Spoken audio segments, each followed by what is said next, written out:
নমস্কার বন্ধুরা, শুভ দুপুর। তো দুপুরের লাঞ্চের থালাটা সাজাচ্ছি দেখো। তো আজকে কলা পাতায় লাঞ্চের থালাটা সাজাচ্ছি।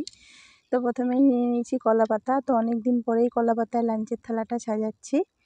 তো লাঞ্চের থালাটা কেমন লাগলো সকলেই লাইক কমেন্ট শেয়ার করে জানাবে। তো দেখো প্রথমে নিয়ে নিয়েছি একদম গরম গরম ভাতটা একদমই গরম ছিল, সঙ্গে সঙ্গে নামিয়েই খেতে বসেছি। তো দেখো স্যালাডে বড় বড় করে শসা কেটে নিয়েছি, যেহেতু প্রচুর গরম পড়েছে আর শরীরও ভালো নেই, এই জন্য একটু বেশি করে শসা, পেঁয়াজ, লেবু, লঙ্কা, টমেটো এইসব স্যালাডে নিয়ে নিয়েছি। কেন এইসব জিনিস তো সবসময় খাওয়া হয় না ভাতের সঙ্গে, এই জন্য নিয়ে নিয়েছি। আর বড় বড় করে বেগুন, গোটা বেগুনকে কেটে নিয়েছিলাম, তো বেগুনি করে নিয়েছি। আর এটা পেঁয়াজ গোল গোল করে কেটেছি, তাকে বেসন দিয়ে ভেজে নিয়েছি। আর এই লঙ্কা ভাজাটা অনেকেই খেয়েছো জানো। আগে কিন্তু এরকম লঙ্কা ভাজা আমরা খেতাম, এখন খুব কম পাওয়া যায়। আগে এরকম চপ দোকানে পাওয়া যেত, তো আমরাও খেতাম। তো এই লঙ্কাটা ওরকম করে ভেজে নিয়েছি। আর এটা কাবলি ছোলার সবজি করেছিলাম, সেটাই নিয়ে নিয়েছি। আর নিয়ে নিয়েছি দেখো একদম ঝাল ঝাল চিকেন কষা।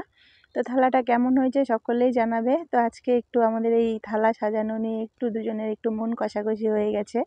সে বলতে চাচ্ছে থালাটা একটু বেশি ভারী হয়ে গেছে। তো তোমরাই কমেন্টসে জানাবে থালাটা কেমন হয়েছে।